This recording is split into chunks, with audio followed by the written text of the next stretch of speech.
Lit આવવાનો problem ઘણા સમયથી ચાલે જ છે. લિફ્ટ સર્વિસ વાળો આવે છે, શું સર્વિસ કરે છે એ ભાઈને જ ખબર હોય.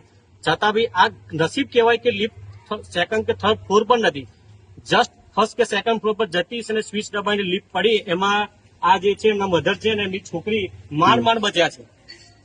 એટલે આવી ઘટના હોવા ને કઈ થયું હોય તો લિફ્ટની અંદર આજે અકસ્માતનું મૃત્યુ થયું તો કોણ જવાબદાર? અને અમે પ્રોપર જવાબ આપતા નથી. અમને કહ્યું કે અમારા 50 લાખ આપી દો. આજ દિન સુધી અમારી સોસાયટી રજીસ્ટર થઈ 3 વર્ષ થયા છે. હવે બધા બહાર નીકળી ગયા છે. દરેકને બીક લાગે છે, દરેકને બીક લાગે છે, પણ અમારી પાસે કોઈ રસ્તો નથી. ઓલ્ડ એજ રહેતા હોય, ચોથા પાંચમા માણસ રહેતા હોય તો ઘણી વખત સંઘર્ષ કરીને જવું પડે છે. પાછળ જે ડીસી તમે જોઈ શકો છો મૂકેલું છે ડીસી, એમને કીધું છે કે આ અમને ચાલુ કરીને આપ્યો, પણ 3 વર્ષથી ખોખાની જેમ પડ્યું છે. કીધું છે કે આપણે ઓટો કરી દઈશું, લિફ્ટમાં લાઇટ જાય ને ત્યારે ઓટોમેટિક નીચે આવશે. આજ દિન સુધી એને જનરેટરને ક્યારે પણ કનેક્ટ કરીને આપ્યું નથી. લાઇટ જાય છે ત્યારે બધા ફસાય છે. 3 વર્ષથી બંધ હાલતમાં છે.